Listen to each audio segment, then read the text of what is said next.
Hey, Jonathan.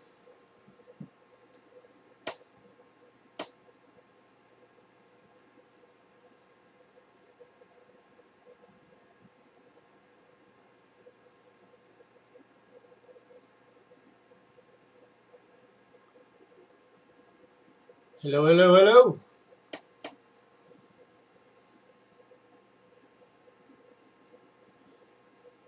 Give everybody a couple of minutes to filter in.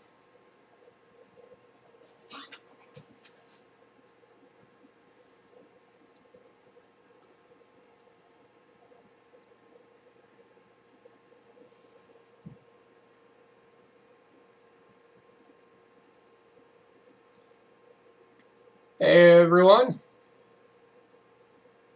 Welcome to the next coin seminar.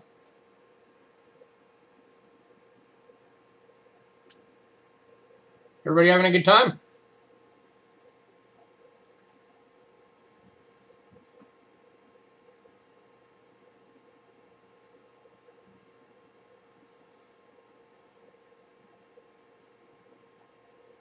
I got one more minute to let people come in.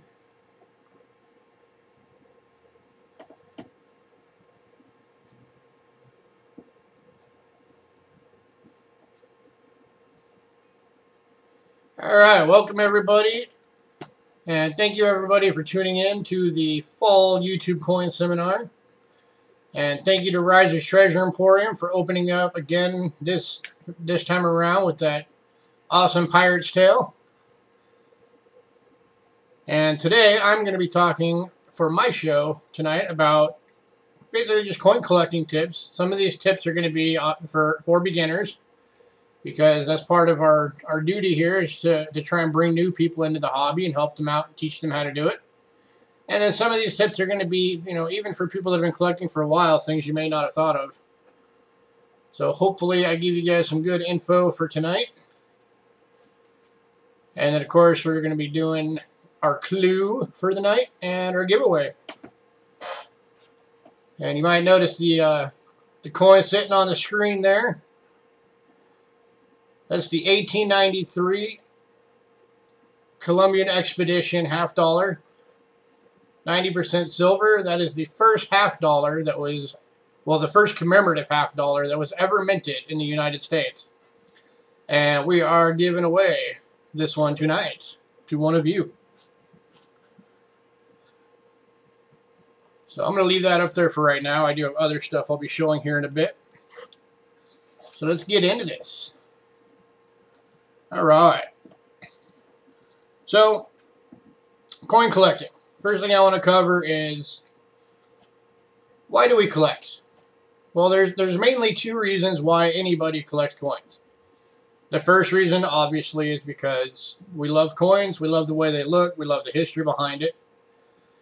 And the second reason that people collect is because they want to get rich. So I'm going to cover both of those and the ups and the downs of each. So for those of us to collect because we want to, if you're a new collector coming into it and you're trying to figure out, okay, what should I collect? I'm brand new to this. I don't know what to collect. Well, my advice to you would be, have a look at all of the various coin series out there. The nickels, the dimes. One of the most popular, of course, being the Lincoln Wheat Cents. And see which one you like. See which one grabs you, which one you like the design of. And go after that one. Because if you're going to be a collector, you always want to collect something you like. You never want to go after something you don't like just because somebody says, oh, you should collect this because it's worth lots of money, blah, blah, blah. Because if you don't like it, eventually, that's going to make you not want to do it anymore, and you're going to lose the passion to collect. So never go after something you don't want to do. That's the first big tip I can give anybody. Excuse me. And then once you've decided what you like, now you go into actually collecting. Well, now for the question, okay, how do I get the coins? Well, there's a number of ways you can do that. The cheapest way, of course, is face value. So if you're collecting something such as Roosevelt dimes, Washington quarters, Jefferson nickels, Kennedy halves, whatever, you can always go and do coin roll hunting, which is what a lot of us here on YouTube do.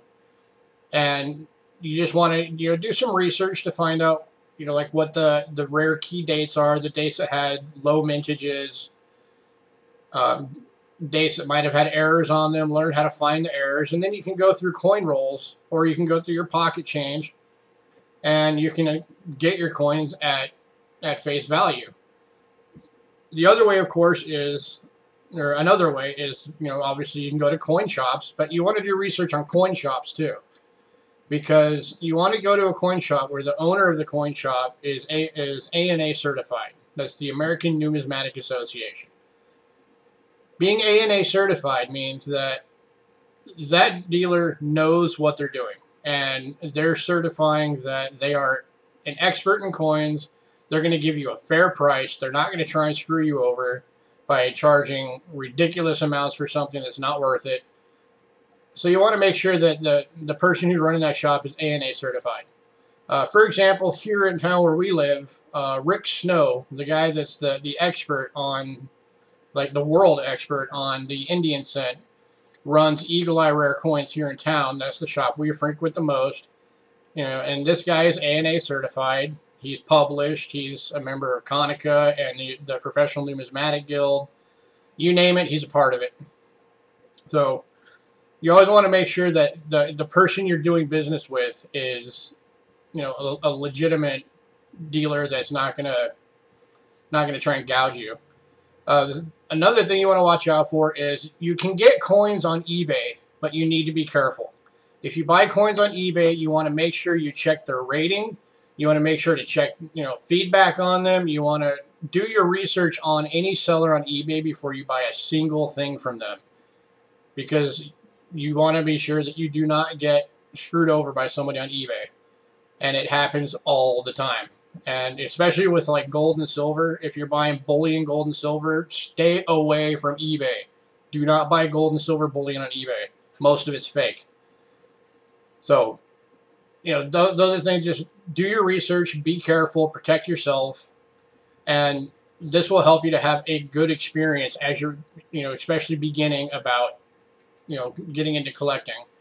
Because the last thing that you want is a sour experience that's going to turn you off to what could be a great hobby just because of one person. So be careful of all of these things. Let's see. So that kind of covers the beginning on how to get your coins. And then also, of course, on YouTube here, lots of us do coin auctions. Myself, Lemonhead Penny, Ken Peavy does coin auctions. Cointelligence does coin auctions. CoinOp does coin auctions. Robert Lawson does coin auctions.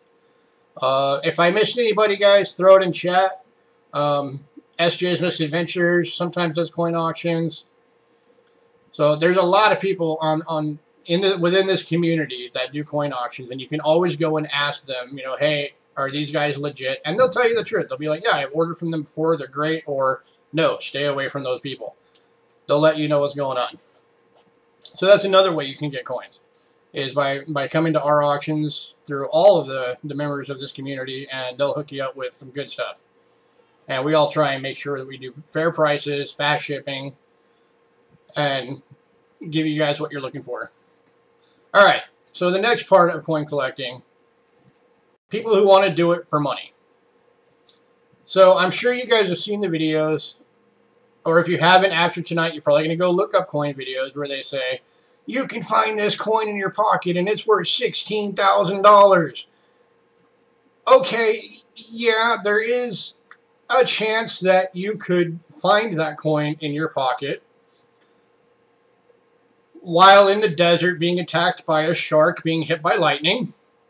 But yes, the chance is there that you can find a coin worth that much in pocket change.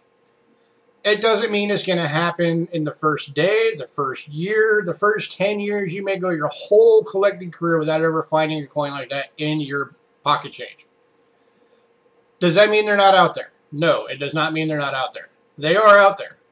A good example I can give is Cointelligence found in the course of 30 days doing coin roll hunting, which of course, remember, coin roll hunting means you go to the bank, you buy the rolls, you bring them home, you look through them, which means those would eventually have gone through and you would have gotten them in pocket change from a store or wherever's handing out those coins. And in the course of 2 months, he found 2 1992 close AM pennies. That means that the A and the M on the pennies are touching on the bottom lines. See if you can see that in the camera. So if they're touching on a 1992, that's a close AM. That's a big deal. He found 2 of them. And both of those coins are worth over $1,000. So yes, it can happen. One moment. But for the most part, as a collector, if you're collecting to make money, you're looking at the long-term investment. You're wanting to get coins that are in top grade, you know, not a lot of scratches on them, preferably no scratches if you could find them. They don't have, you know, any kind of spots on them from being out, you know, laying in the road when it rained or anything like that. You want them to look good, clean, have that natural pinwheel luster to them. You want them to be in really good shape. And then you sit on them for a while because, of course, all the rest of the coins are going through circulation, getting ruined, and the value goes up. So you want the long term, and of course, there's obviously the coins that have already been around for years, and you can also invest in those, and those will eventually go up in price. Or you can start to learn how to, you know, how to find all the prices on these coins and then do what we call cherry picking.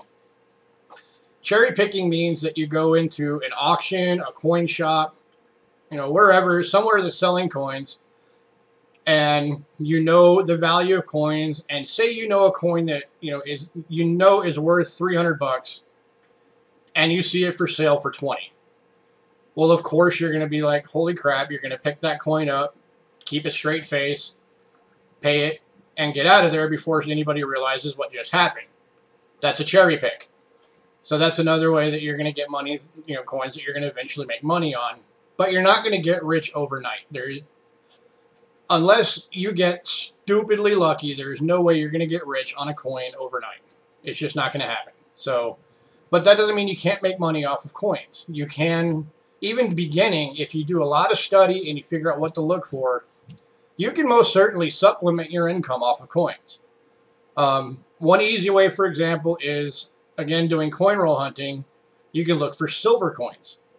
These are anything, for the dimes, anything 1965 or 64 and older. Quarters are 1964 and older. Half dollars, you have 64 and older are 90%, 65 to 70 or 40%. And then you have, it's really rare, but there are also silver proofs that are made from 92 on that you could, I guess, potentially find, but it's going to be stupidly rare. But these are coins you get for face value out of rolls, and already they're worth the melt value. So, say for an example, a half dollar. If you find a 60% silver half dollar in a roll, well, you paid 50 cents for that coin.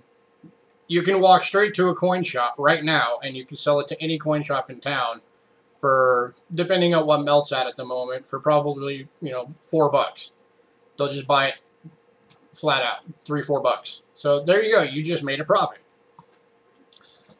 So there is money to be made right away if you're trying to make money, but it's not going to be, you know, make me wealthy so I can go buy a new house in a month kind of money unless you get really lucky. But that shouldn't turn you off to wanting to make a profit. It just means, as I said, it's a long-term investment. So be prepared for that if you're looking to make money off of coins. You know, you have to do what, you know, do what we did, where we got into it, we started learning a lot about coins, and then we started selling coins. We started doing auctions. Well, no, I'm not getting rich off of doing auctions. I make maybe a few bucks profit off of every coin we sell. But it's making it a lot easier to not have to stress out about, are we going to get that electric bill paid? Are we going to get, you know, that phone bill paid? Because it's supplementing our income, so it's improving our life. So it's a good thing. All right, enough rambling about that subject. Let's see. I have notes because if I don't, well, my mind will just take off, and by the time this is over, we'll be talking about quantum mechanics. So I have to stay focused on my notes. Okay. Covered that. Oh, another way that you can take advantage in coin shops. I forgot to cover this. a lot of coin dealers, I'll use again Rick Snow for an example at Eagle Eye Rare Coins. They have a certain dollar amount where as soon as a coin gets underneath that dollar amount, they no longer care. It is not worth their time. This is because they're used to doing deals for coins where they're doing $50,000, $100,000, $200,000 deals for one coin. So if a coin's worth $30, they're like, whatever. They might throw it out in a case for for $20, $15, whatever. A lot of times you'll have coin shops where they'll have and again using Rick Snow as an example, he's got a $2 bin where everything in the bin is $2. And a lot of the stuff that he gets that he doesn't care about, he just tosses in that $2 bin. And we have gotten some really good pulls out of that bin. So keep an eye out for those. Look for their cheapie bins if they have them, because you can find some good stuff. Just because it's in a cheapie bin does not mean it's worthless. It just means that it's below the dollar amount that the coin dealer cares about. I guess it's good to make the kind of money where you can do that. All right. So, next thing I want to talk about. Okay. So you figured out what you want to collect. Now, how do you build your collection? Well, again, you have, as I said, you can do coin roll hunting and find them that way. You can find them in circulation for if you're doing those types of sets. Which I always recommend to everybody. Do a modern set. Even if you go after an older set, do a modern set too, because there are some really cool modern sets. Do like one of the things that really gets people involved sometimes, although I know a lot of people don't like them, is like the state quarters, the America the Beautiful quarters, the presidential dollars. I think these are all sets that don't get enough credit. Personally, I think that they're really cool coins. And I still think that people should collect them. Plus, there are still high value coins to find in them, even though they're modern coins. Don't ever let anybody tell you, you're going to hear a lot in this profession, if it's after 1964, it's not worth anything. That is so not true. Take, for example, the shield cent, which is probably considered to be like one of the most worthless coins in America. Well, if you can find high enough grade shield cents, there's already 2017 and 2018 shield cents that are selling for over $1,000 if they're graded. And we'll get into the whole grading thing here in a little bit. Anywho, back to building your collection. So, if you start off with a regular series that's common, then you can do it through coin roll hunting. You can do it through pocket change. You can, anywhere where you can find coins, you can get coins and slowly build these collections. Another way to build a collection is, say, again, going to coin shops, going on YouTube to the coin communities. We do giveaways a lot. You can win coins that way. Go to Ken Peavy's Big Show. He does this gigantic giveaway every week that's community fed. You can build a coin collection in one night if you win that show. You have the beginnings of a crazy good coin collection right there. My throat is really dry tonight, and I don't know why. It's annoying. So that's another way to build your collection, is getting them through all of us on the coin community. So, and then there's also like Facebook groups. Pretty much every social media group there is, you're going to have people involved in coins. You just got to go look for them. There's local coin shows. Pretty much every major city has local coin shows. That's a good way to find coins for your collections. Again, yeah, eBay, but be careful. I use Steinmetz. They've got a lot of good deals. So there's tons of ways that you can get your coins together to build your collection. Let's see. All right, so budgeting. I'm going to cover two things at once here. If you're like most Americans, you're pretty much living month to month. Because let's be honest, that's how most of us live. Which means you look at a coin and you say, that is an amazingly beautiful coin, but I will never be able to own that coin because it costs $5,000. Or you look at gold coins and you're like, yeah, gold coins are beautiful, but I'm never going to be able to afford a gold coin. I'm going to tell you why you're wrong. So, it all has to do with budget. Say you have, I don't know, I'll just throw a number out there. Say you have $50 a month that you can spend on coins. That's what you have budgeted for coins. Okay, well, we'll assume that you still want to get your you know, your smaller coins, your cheaper stuff, maybe a mint set, whatever. So you use 10 bucks for that, that leaves $40. Well, okay, let's look at it. For $40, you can get yourself a nice Morgan, the Morgan dollar. You can get yourself a really nice piece dollar. You can get yourself a really nice large cent, really nice seated half liberty, or seated liberty half dollar. There are a lot of really nice coins that you can get for 40 bucks. Now let's say you save that 40 bucks for 3 months. Well, now you have 120 bucks that you could spend on a coin. Well, let's say that last month you still have your, you know, your full 50 because you didn't use the 10. Now you have 130. If you shop around enough, you can get a 1/10 ounce of gold. Help me out, guys. It's the $5 gold eagle is the 1/10, I believe. You can get one of those for 130 bucks. You just have to shop around. So yes, you can get gold, and you can do it on a low budget. You can get the big expensive coins. You just have to learn how to budget. And obviously, the more you can budget, the more, you know, the faster you can do it. But don't ever think that these coins are out of your reach. Now, of course, yes, there are some coins that are going to be out of our reach. I'll just throw out an example there. Let's say a $17.98 in XF condition.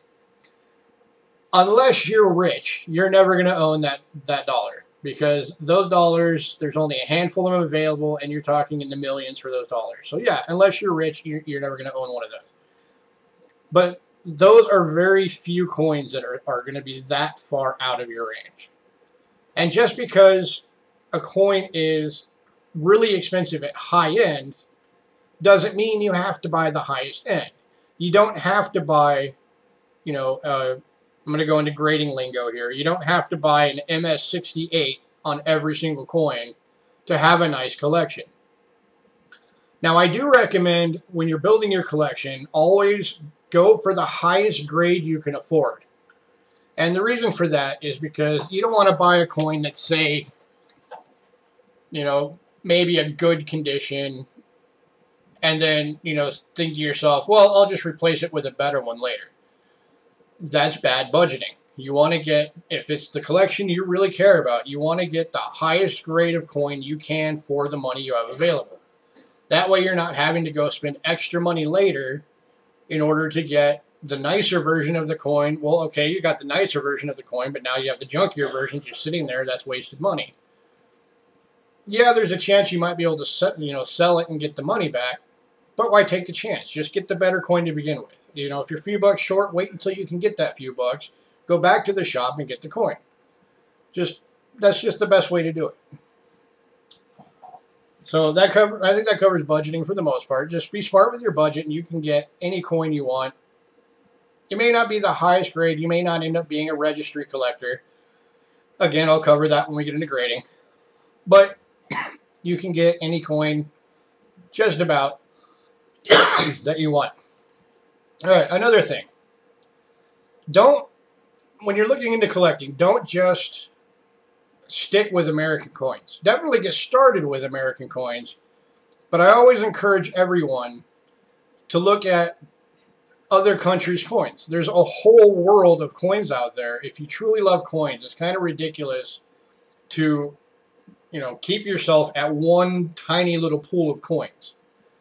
Because there's, what, 220 something countries in the world, and probably 170 of them make coins. So make sure that you at least give them a chance, go look at them, check them out, because some of them have really awesome designs. And I'll give you some examples here. I'm going to switch over to my scope cam real fast. So next to my head there, it's going to switch over. All right, here's an example. Get that cable out of there. Here's an example of a proof coin from Jamaica. Now this isn't an airtight, so this, you know, the scratches and stuff you're seeing is in the airtight. It's not in the coin. And in fact, let me pop this out real fast. I want you guys to see the clean coin. Oh wait, no, Trinidad and Tobago. Sorry, gave you the wrong country. So this is a Trinidad and Tobago proof coin. Proof coin for you new collectors. If you can see how you have the mirror finish and then the frosted, like the bird is frosted, that's what proofs are. That's how they're made. There's lots of videos on how proofs are made. I'm not going to go into it tonight. But, this is an example of a foreign coin. And this is a beautiful coin.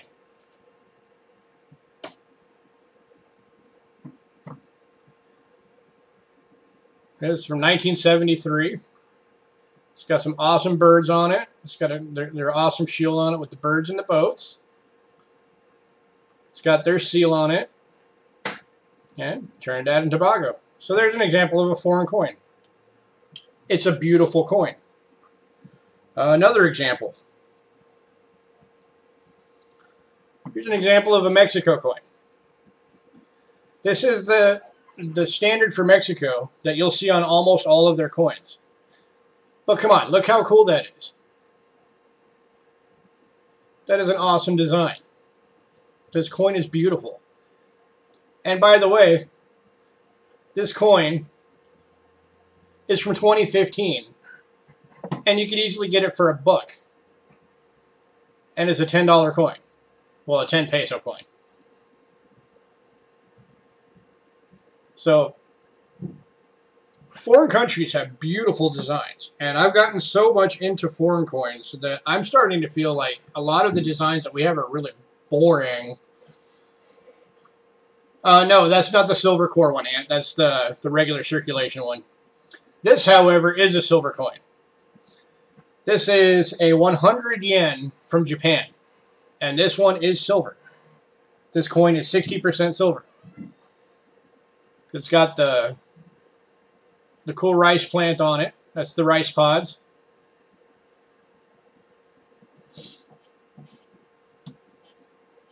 And reverse, you got the denomination. That's the date. I'm still planning on doing a video soon about how to translate dates. I just haven't done it yet. But that's actually the date. I will tell you, this mark here, that mark means year. That's the year symbol. That's always at the end of the date. So if it's on this side, that means you read the date from left to right. If that symbol was on this side, then you would read it right to left. I will give you that part right now. But this is a silver coin from Japan. It's from 1966. Here's another proof coin. This is actually a silver proof from Austria. This is a 5 shilling. So you can kind of see it's got that mirror finish with the frosted look. Oop, upside down.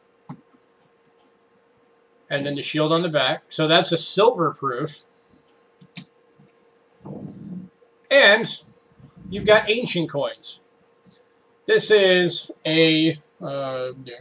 this is from between 195 and 211 AD. This is from Rome. It's a silver denarii. So this coin is silver. The figure on the coin is Julia Domna. Her and her husband Severus during this time ruled the country. It's during the Augusta period. So this is an example of an ancient coin. This coin is, what, 1,800 years old. But I wanted to show you a good mix so that you can see that every country out there, even the ancients, have cool coins. They have silver coins. There's other countries have proof coins. They have proof silver coins. So pretty much everything that we offer here in America for our coins, most of the other countries offer it as well. So there's no reason why you shouldn't at least give them a chance. Maybe you'll decide you don't want to collect them, and that's fine, but at least, make it an educated decision by looking at them first. That's all I recommend, especially for beginners. Let's go back together. Alright, so let's see, covered that, covered that, covered that. Alright, so now you're building your collection. Okay, well now you want to know, how do I store my collection? And for that, I'm going to switch back to my overhead cam. I'm going to move the giveaway coin for a moment. Alright, so first things first, you have a couple of options. You have the 2x2. You're going to hear some people say that 2x2s are bad. I personally don't feel that they are if you're smarter than the 2x2. It's very simple. You take the 2x2, you put the coin in it, you fold it in half, you staple it so that it's closed, or you can tape it. If you staple it, just remember to take a pair of pliers and crimp them down so that they're, run your finger across it so that you can see that they are perfectly flat. If they're perfectly flat, those staples are never going to hurt another coin. Some people are going to argue, I'm sure they are, but I have been using these for years. I've never had an issue. I've never scratched a coin with a staple because I'm smarter than the staples. So, and then these, also if you pop out the staples and you do it carefully, you can simply white out what you wrote on there and you can reuse these. So these are a good way to store them. However, there is one downside to the 2x2, and that is these are not designed for long-term storage. And you want to make sure, first off, that you get the non-PVC, because PVC reacts with coins, so you want to get the non-PVC plastic ones. But even then, if they sit in these long enough, you're going to start getting a funky film on your coin, because that's just a reaction that happens with these after enough years. So these are not for long-term storage, these are for short-term. Okay, your next option. This is what all the people who don't like the 2x2s will tell you to go with, and that's the vinyl flips. The vinyl flips, you can either put 2 coins in it, you can do one on each side, or you can put the coin on one side and put a little paper insert on the other side showing what it is. Simple enough. These, of course, obviously reusable until you wear it out so much it falls apart, but these are good. Again, with the 2x2s, just like the flips, let me reverse that. The flips, just like the 2x2s, you want to make sure you get the vinyl flips, not the PVC flips. And you also want to try and avoid what's called the rubberized vinyl flip for a long-term storage. The rubberized ones are the ones that they feel a lot thicker, they're a lot more flexible, they're not as rigid. The way that they rubberize those is by adding chemicals to them that will react with your coins. So a rubberized 2x2 will mess up your coin if you leave it in there for longer than a month or two. So try and avoid those. Alright, the next way you can store coins is airtights. And they have little inserts that you can put inside airtights so that you can fit just about any coin out there. And these are all relatively inexpensive to get. They have them in all kinds of different sizes. This is considered to be one of the top ways to store your coins for long term, is using airtights. You've also got coin tubes. There are coin tubes for every denomination. And these are each designed to fit a full roll of the tubes, or of the tubes, a full roll of the denomination. So that's another good way to store your coins.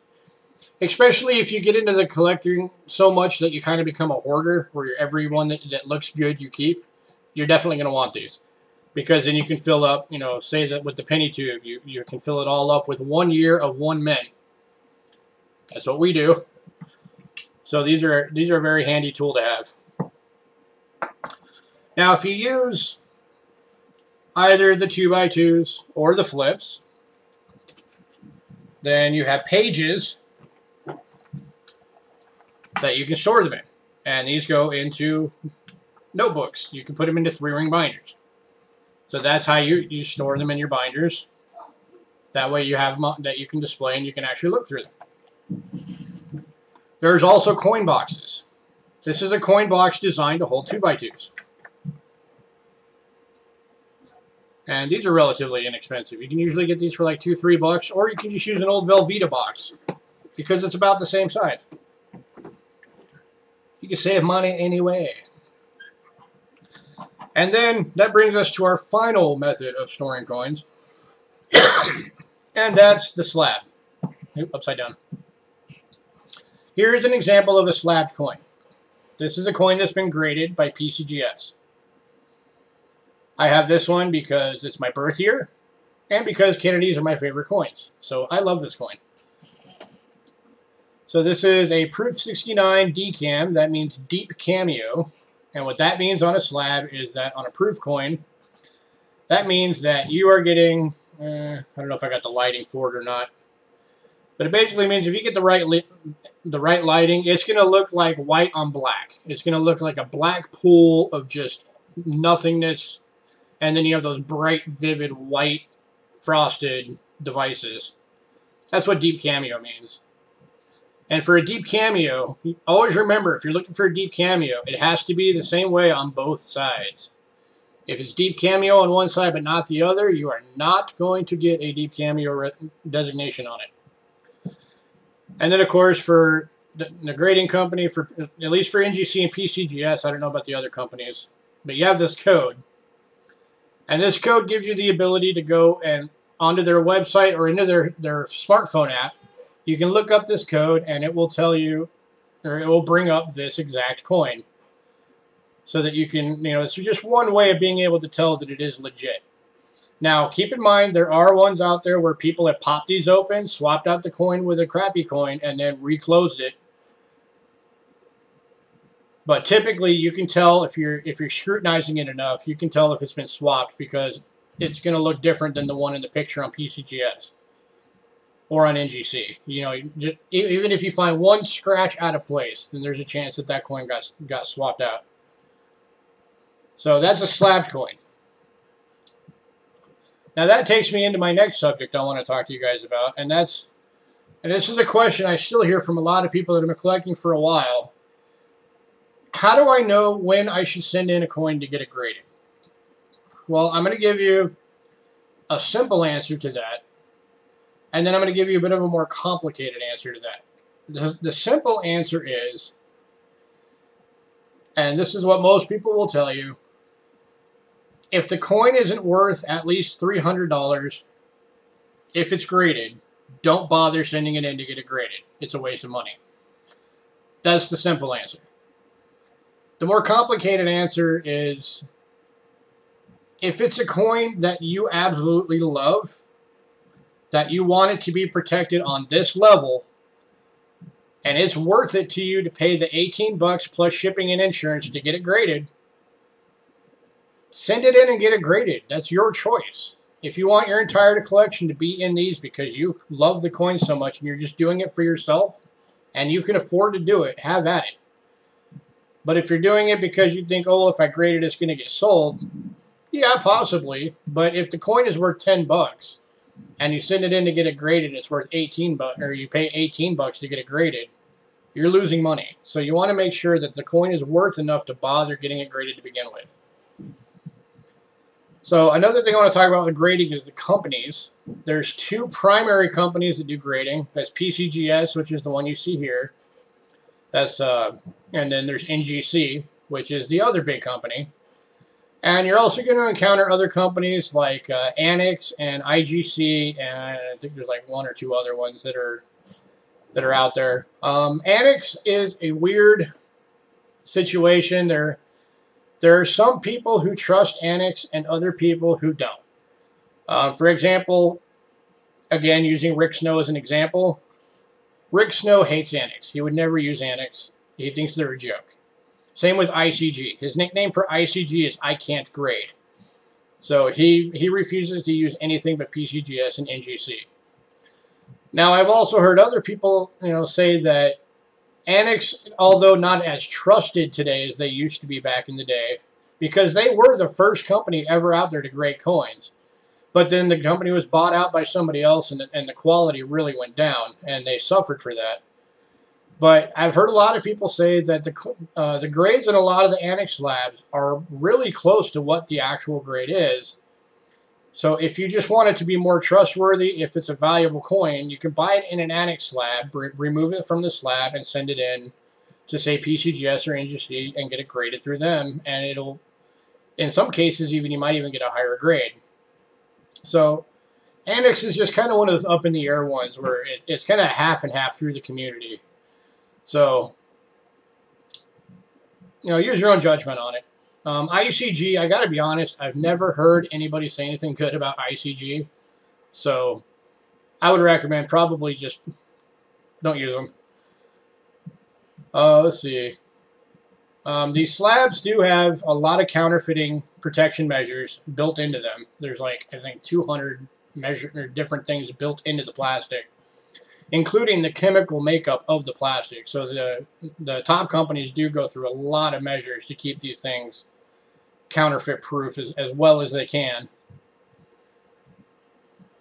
So that's, and these are actually rated to be able to sit at the bottom of the ocean for up to, I think it's like 150 years and still be in perfect condition. So that tells you how airtight these things are. They do not mess around with these slabs. So, all right. So I think that just about covers at least the beginning of grading that anybody would need to know. Oh, the grading scale. I'll throw that in there real quick for anybody who's new to grading. All right, so because this is a proof, the grade says PR. That's proof 69. The grades go from, technically it goes from 0 to 70. Although most of the time you're never going to see a coin that says 0. The lowest it's going to say is like 2. But you go, obviously, the lower the number, the worse the grade. The higher the number, the better the grade. And it's the same for, if it's not a proof, it's going to say MS or AU or VG or VF. And that's how grading works. It's a 1 through 70 scale. It's so far the best scale that's worked. There is talks right now about extending it to a 1 to 100. I really hope they don't, because I think that's just going to mess a lot of things up. I think they need to leave it alone. But that's how the grading scale works. So if you have, let's see if my mind goes blank here. Okay, so you have MS is 60 to 70. 50 to 58 is AU, which means about uncirculated. Some people will also call it average uncirculated. And then XF is extremely fine, or some people call it EF. That's 40 to 48. And then VF is 30 to 38. And then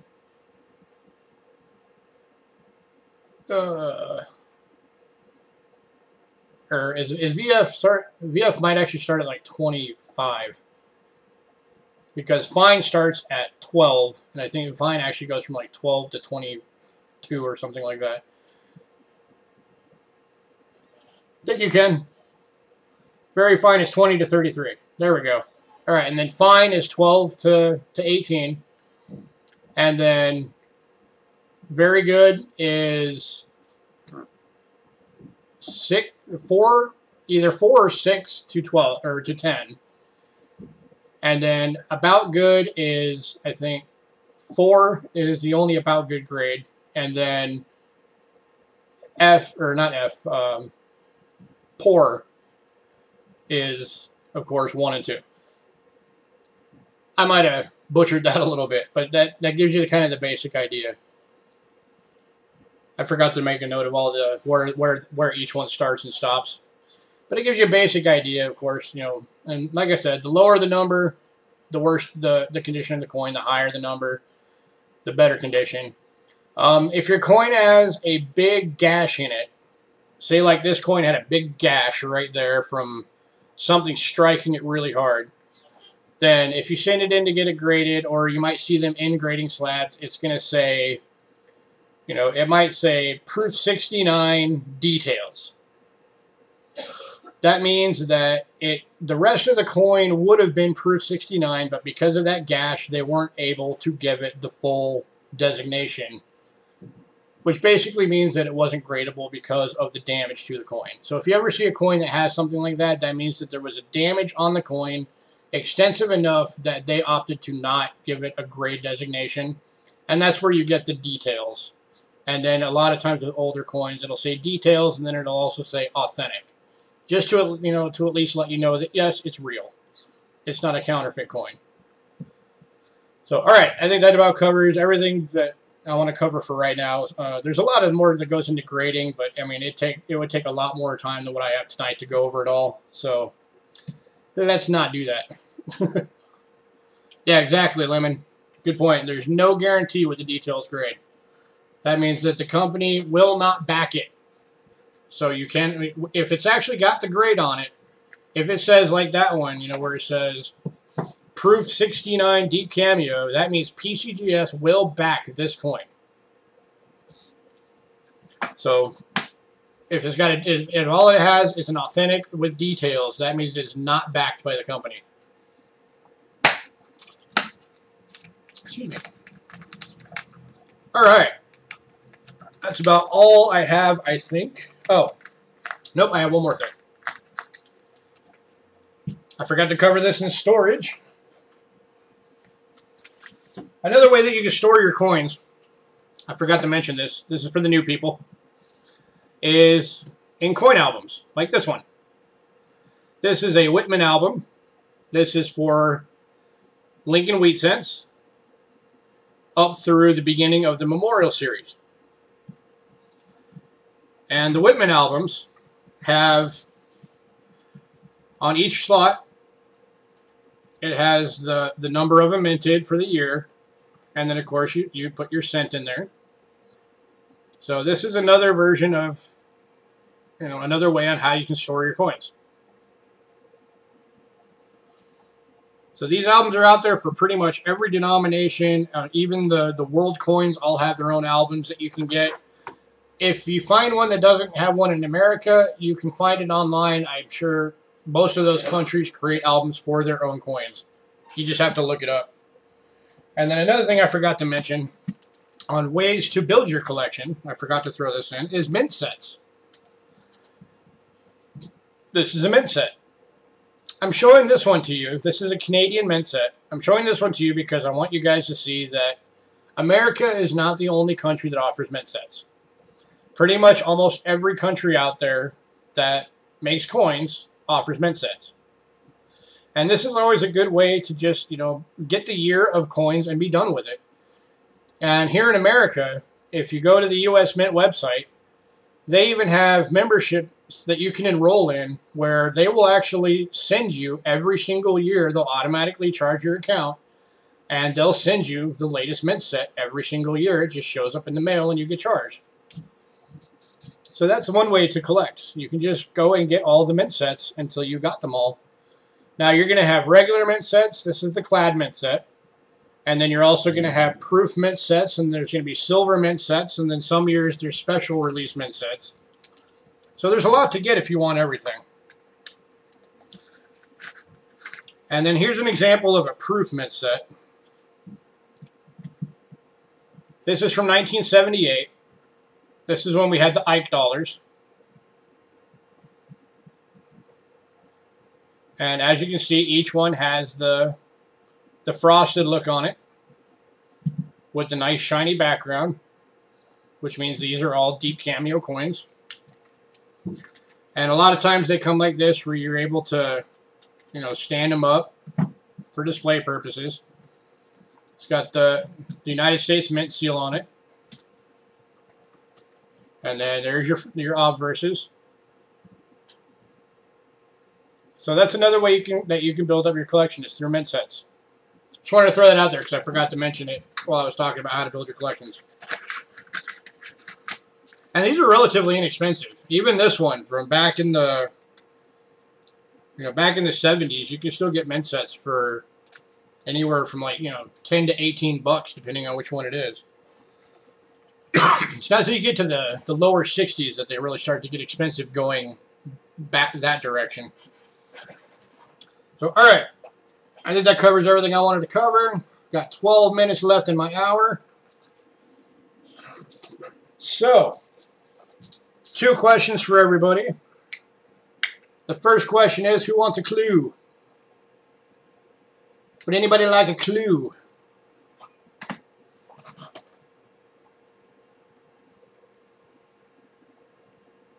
Anybody? Nobody wants a clue? Okay, I won't give you my clue. Oh, okay, Amy Smith wants the clue. Alright, I shall give you the clue.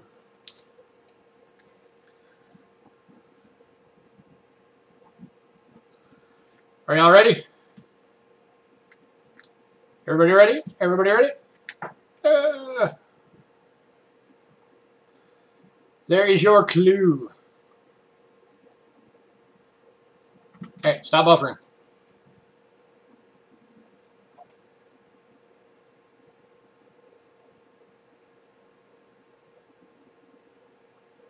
Am I frozen to you guys too, or can you see it? Because it's showing me as being frozen on my end.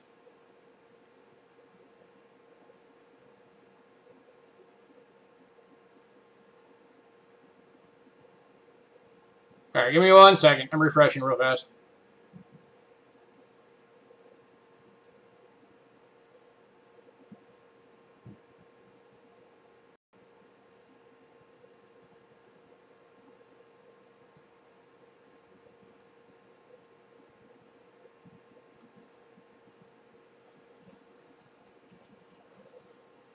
Alright, hopefully everybody got it, because it's getting moved.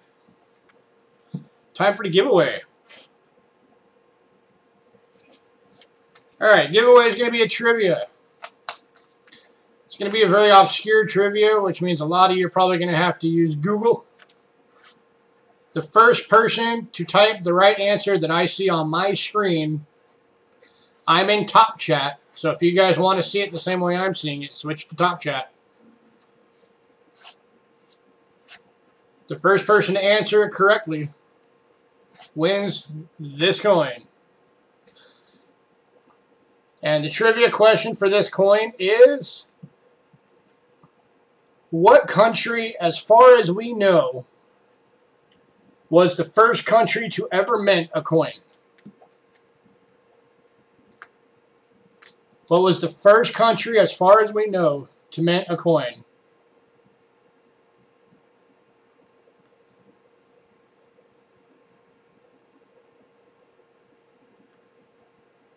Massachusetts. I don't think that's a country, Ken.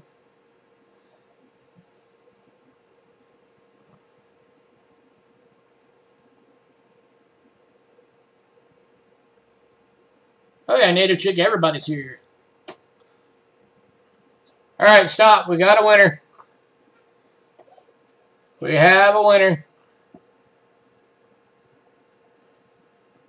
The first person that got the right answer was S. Ross 475 with Lydia. Congrats, S. Ross. You are the winner. Lydia made the first coins. The first coins were made out of electrum. For another little piece of trivia for you guys there. S. Ross 475, make sure you email me your shipping address so I can get that right out to you. My email is cheapskatecoins@gmail.com.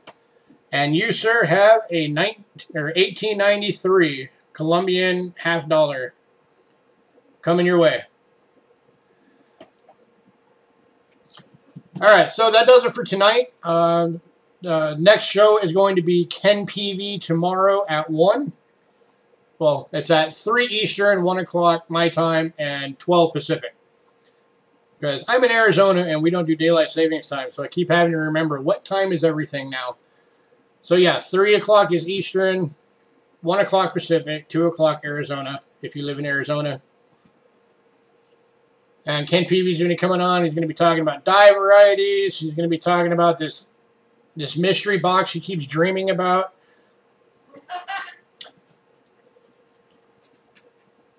I think he made it up. I don't think there's anything inside. Alright. Everybody, make sure you all subscribe to each other. Help support everybody. There's no box, Ken. It's in your mind. There is no box. Everybody have a great night. Congrats again to S. Ross for winning the giveaway. Make sure you get me your email. And I will see you guys again tomorrow. We're going to be on again tomorrow. I'm going to be doing Lesser Known Coins Volume 2. And I will be giving away another one of these tomorrow during that show. So another person is going to get another 1893 Colombian Exposition $50. So everybody have a great night. Thanks for watching. Remember to hit that thumbs up. And I am out of here. We will see everybody at Ken's stream tomorrow.